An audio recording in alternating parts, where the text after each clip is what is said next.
안녕하십니까. 칸중국 코리아 이신규입니다. 동방항공 사고 원인은 아직 조사 중이지만 이미 항공사의 정비 비용 절감에 대한 논의가 활발히 진행되고 있습니다. 그러나 중공은 이 때문에 동방항공 연보를 인용한 언론 보도를 차단했습니다. 24일 국무원 안보위원회 집무실과 비상관리부는 비용 증가로 인해 보안 위험이 발생했다고 판단한 통지문을 발표했습니다. 각 지역 관련 부서와 기관에서 3월 21일 동방항공 추락 사고를 경고로 삼아 항공운송산업의 숨겨진 안전 위험을 포함하여 다양한 영역을 전면적으로 조사 및 시정하고 중대하고 심각한 사고의 발생을 억제해야 한다라고 했습니다. 이 통지문은 중대한 안전 위험을 전면적으로 조사하여 정비하고 대량 상품의 가격 인상을 심층적으로 판단해야 한다. 대중 상품의 가격 상승, 중대 사업 집중 조업, 교통 관광 등 수입의 대폭적인 감소, 제조 원가 상승 등에 따른 안전 위험을 심층적으로 검토하여 대량 사망과 부상을 유발할 가능성이 있는 핵심 단위를 표시하고 시기적절하고 효과적인 관리 조치를 취해야 한다라고 강조했습니다. 이 통지문은 특히 각 항공운송업체들에게 사고의 숨겨져 있는 문제점들을 근본에서 제거하고 문제를 근본적으로 해결하라는 요구에 따라 안전사설, 전과정 위험 방지 제어 능력을 향상시키기 위해 건전한 중점 위험 관리 체제 등을 수립할 것을 촉구한다라고 강조했습니다. 국무원 안보위원회 비상관리부에서 인쇄 발부한 통지 요구에 대해 미국 시사평론가인 장펑은 이 통지가 자칫 잘못하여 중공의 책임에 대한 자신의 죄책을 모두 자백하게 되었다고 주장했습니다. 당의 20대 성공적인 개최를 하기 위해라는 말은 인민의 생사가 아니라 중공의 최고 권력 연장에 충격을 줄 수 있다는 것을 단적으로 보여준다라고 했습니다. 장펑은 이중 규약 표준 집행, 안전관리 사설이라는 표현은 항공산업의 일상적인 관리 유지 보수를 소홀히 하고 안전 표준을 낮췄다는 것을 의미한다.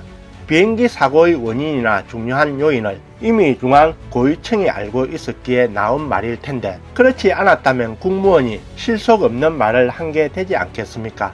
정책은 반드시 집행할 근거가 있는 것이다 라고 말했습니다. 왕뚜란 외신 논설위원은 여러 차례 비행기 사고가 인재였음에도 언론사 조사 보도를 봉쇄해 진실을 은폐했다라고 지적했습니다. 리커창은 사고 원인을 알면서도 공개적으로 시인하지 않고 그런 약간씩 덜추는 방식으로 나는 책임지는 사람이다 라는 것을 보여주지만 그러나 이런 비극이 또 일어나지 않기를 바라는 것은 희망사항일 뿐이다. 하지만 이는 체제적인 문제이기 때문에 체제가 무너지지 않는 한 다시 일어날 수밖에 없다. 중국 사람들은 너무 고통스러울 것이며 견디다 못하면 탈출할 수 있을 때 도망칠 것이다. 위험한 곳에서 누가 살겠나 라고 말했습니다. 다음 뉴스입니다. 중국 동방항공 MU5735편 추락 사건이 국내외를 놀라게 했습니다. 펑파이 신문에 따르면 중국 국가응급처치지휘부는 27일 오후 동방항공 비행 추락 사고와 관련해 브리핑을 열었습니다. 브리핑에서 동방항공 그룹 당조 선전부 부장 루 샤오둥은 회사는 이미 정식으로 보상 업무를 시작했다며 국가의 관련 법규에 근거하여 가족들과 구체적인 방안의 세부 사항을 소통하고 보상 방안을 마련하여 통일된 보상 기준을 확정할 것이라고 말했습니다. 수도경제무역대 보험학과 이원종 부주임은 이번 항공사의 보상 기준이 1인당 200만 위안을 넘을 것으로 예상했습니다. 항공기 보험과 대인재해 상해보험을 합한 보상액은 수억 위안 심지어 10억 위안이 넘을 수 있다라고 예상했습니다. 그러나 중국 국무원 홈페이지가 2006년 발표한 국내 항공운송사업자 배상 책임 한도 규정에 따르면 국내 민간 항공운송 여객의 사상자 보상 한도액은 최대 40만 위안, 소지품 1인당 최대 3천 위안, 여객이 맡긴 짐의 최대 보상 한도액은 2천 위안 등 모두 40만 5천 위안입니다. 한편 24일 중국 자선잡지 위챗 공중호에 따르면 중국은 그동안 항공사고 배상액이 더 낮아 1993년 내놓은 관련 서류의 보상 한도액이 최대 7만 위안에 불과했습니다. 그러나 7만 위안 시대에 2000년 우한 항공 사고로 인해 1인당 12만 5천 위안을 배상하였고 2002년 대련 항공 사고로 1인당 18만 4천 위안에서 19만 4천 위안을 배상하였으며 2004년 파오토우 항공 사고로 1인당 21만 1천 위안을 배상하였습니다. 신문은 항공사고 배상은 중국에서는 그동안 복잡한 문제였다며 유족들이 보상 금액을 알려고 하면 건의 있는 조사 결과가 나올 때까지 기다려야 하는 긴 과정이라고 강조했습니다. 예를 들어 파오토우 항공기 추락사고와 이춘 항공기 추락사고 조사 결과가 발표됐을 때는 사고 발생 후 2년이 지났습니다.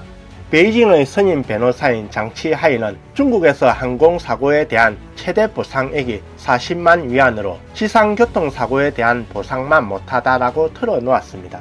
그는 승객에 대한 책임 한도를 최소 100만 위안으로 인상해야 한다고 제안했습니다. 중국의 항공사고 관련 규정을 개정해야 한다는 업계 전문가와 학자들의 요구에 중공은 지금까지 아무런 진전을 이루지 못하고 있습니다. 다음 뉴스입니다. 세르게이 루드스코 러시아 제1참모총장은 26일 브리핑에서 러시아군 1단계 주요 작전을 완수했다. 우크라이나 무장군의 전투력이 크게 약화돼 주요 목표인 돈바스 해방에 주력할 수 있게 됐다라고 말했다고 CNN이 보도했습니다. 로이터 통신은 모스크바의 한 고위 외교 소식통을 인용해 러시아 국방부의 발표는 체면 치레로 러시아 군사 행동을 줄이는 전주곡이 될 수 있다라고 전했습니다. 프랑스 국제방송에 따르면 EU 이사회에 참석한 에마뉘엘 마크롱 프랑스 대통령은 기자들의 질문에 러시아가 철수를 시작했거나 실패했다고 말하기엔 너무 이르다.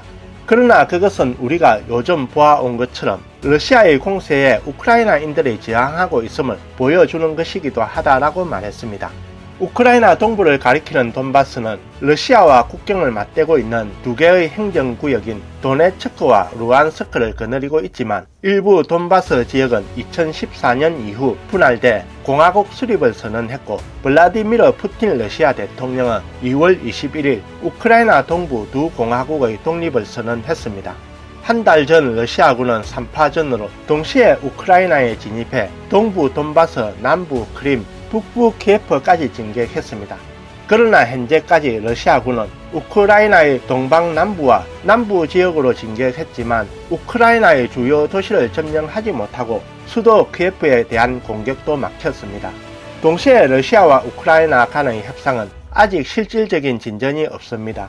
러시아는 우크라이나에 2014년 크림 반도가 러시아에 합병되었다는 사실을 받아들일 것을 요구했고 우크라이나의 돈바스 지역에서 두 공화국의 독립을 승인할 것을 요구했으며 우크라이나는 협상 종결에 동의했지만 러시아의 어떠한 최후 통첩도 받아들이지 않았습니다. 오늘 뉴스는 여기까지입니다. 구독과 좋아요는 격려입니다. 공유는 나눔의 시작입니다. 시청해 주셔서 감사합니다.